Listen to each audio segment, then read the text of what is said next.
Tor. Ang magpapatunay doon ay yung posisyon ng bangkay kung saan nakabaluktot malapit sa mukha nito mga kamay nito. Nang ilagay niya yung bangkay sa kahon, naisip niyang itaas sa mga kamay nito dahil mas madali niya itong mapapalitan ng damit kahit matigas na ang katawan nito. Hindi niya nailak yung strap ng relo dahil malamang hindi kasya sa kamay ni Kapita ang relo niya. Alam naman nating lahat na may kalaki ang katawan niya, hindi ba? At bago siya gumawa ng sunog, pinapunta ni Kali si Kujirai sa likod ng barko at pinalabas niya na si Kujirai ay may kagagawan noon. Kung sino ang nagpunta sa pinangyarihan ng krimen bago yun mangyari, siya ang unang pinaghihinalaan, hindi ba? Pero may hindi pa rin ako maintindihan. Bakit ito ginawa ni Mr. Kani? Bakit kailangan niya magpangkap na patay? Ginawa niya yun para matakot ang gusto si Kujirai kapag nagharap na sila.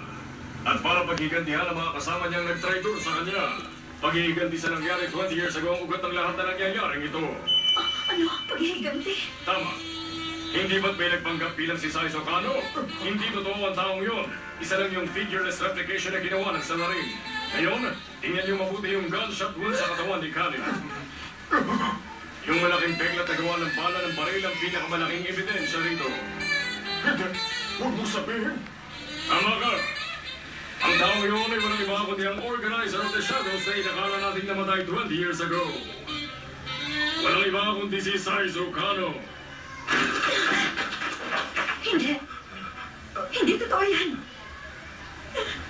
Isang kasinungalingan yan. Hindi totoo yan. Hindi si Saizo Kano ang taong ito. Dahil si Kano ay... ang aking ama! Ano? Amo mo si Saizo Kano? Tama, siya nga. Anak ako ng taong tinabulang organizer of the Shadows, ang sikat na kriminal na si Kano. Sa pagbabalik ng programang tinangkilik at minahal ninyo, asahan ang mga bagong kwentong bibigyang buhay, mga aral na ilalahad, mga kaalamang ibabahagi, at mga buhay na hahapusin at babagugin. May pagbabagong hatid ang bawat bukas. Samahan ninyo akong hulayan ang mga bagong pahina ng buhay. Ngayon, bukas, at magpakailan. Ang nakapiling si Bunso.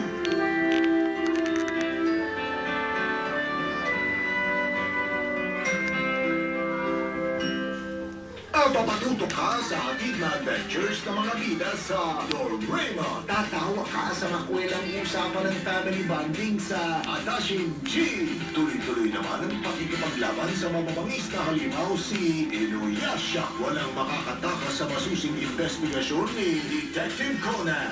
Masasaksihan ng bagong paglalayag na mga tunay na pirata sa One Piece. Lahat ng yan araw-araw kaya tutok na sa GMA. Wala na si Marilyn, pero buhay na buhay siya sa atin.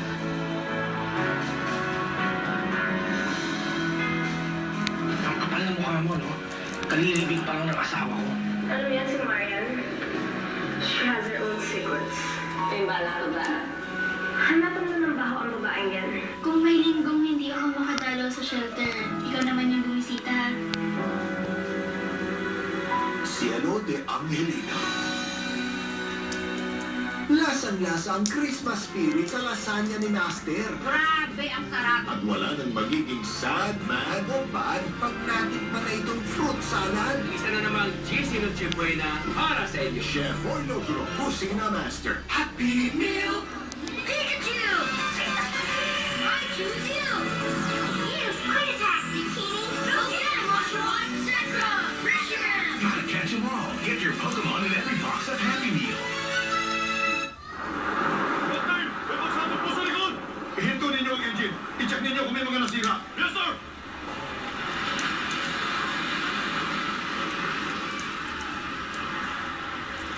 Kayo dyan sa baba! May problema ba kayo dyan? Wala! Kuminahon kayo, huwag kayo mag-alala. Isa lang yung mahinang bomba na sumabog 100 meters mula sa likod itong barko. 100 meters mula sa likod ng barko. Bomba ang sumabog na yun? Nakakatakot naman. Nang madiskubre ko yun, itinali ko yun sa isang rubber boat. Tinalihan ko yun tapos itinali ko yung kabilang dulo sa railing nitong barko.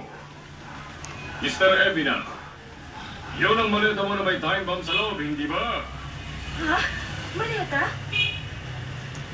Paano mo nalaman ang tungkol sa bombang dala ko? Isang gamang maayos pa dahil hindi man lang hinigaan. Isang maletang hindi mo lang binubuksan. Bukod sa mga yon, kahinala rin yung lagi mong pagtatanong ko anong oras na. Kaya naman naginala ako. Naisip mong gagamitin mo ang bombang yon para paslangin ang isang taong may direktang koneksyon sa kasong yon 20 years ago. Para ipaghiganti ang katrabaho mong namatay ng pasukin ng mga magnanakaw ang bangkong pinagtatrabahuhan nyo. Mga trabaho? Yung espesyal na paraan ng pagbibilang ng pera na nakita natin. Mga empleyado lang ng bangkong gumagawa nun. Isa pa, nang marinig niya magsalita si Ran, sabi niya pareho raw sila ng boses ng isang kakilala niya. Yoshimi Samisaki ang pangalan ng taong yun. Hindi lang siya ordinaryong katrabaho para sa akin. Espesyal siya. Para sa akin. Siya ang pinaka-importanteng tao sa mundo. Huwag mo sabihin ikaw yung lalaking umiyak ng gusto sa burol ng gumano ng anak ko. Tama ako nga. Nang mawala siya, mag-resign ako sa bangko. Ginawa kong lahat na makakaya ko para magbayad ang mga pumaslang sa taong pinakamahalaga sa akin. Hindi ako susuko kahit na 20 taon na. Kung ganun, ikaw pa na yun. Ikaw yung sinabi ng importanteng tao na gusto niya makilala ko. Kung dumating ka lang sana. Kung dumating ka lang ng araw na yun. Kung dumating ka lang sana sa... Siguro, may pa siya kayo. Sabihin mo, nagdesisyon ka sumama sa tornado matapos mo makita ang article sa diaryo, hindi ba? Tama. Umasa ako makikita. Parang lumabas na singhani ang kumapaslang dito sa barko. Kailangan siguruhin ang tunay niya sa marin na si Sai Sokano ang dahilan ng lahat. Kundi mawawalan ng saysay ang mga bagay na pinglano niya. Nag-disguise yung salarin bilang isang matanda at sumakay siya sa barko. Magpapahinga lang daw siya pero hindi na siya nakita. Patay na.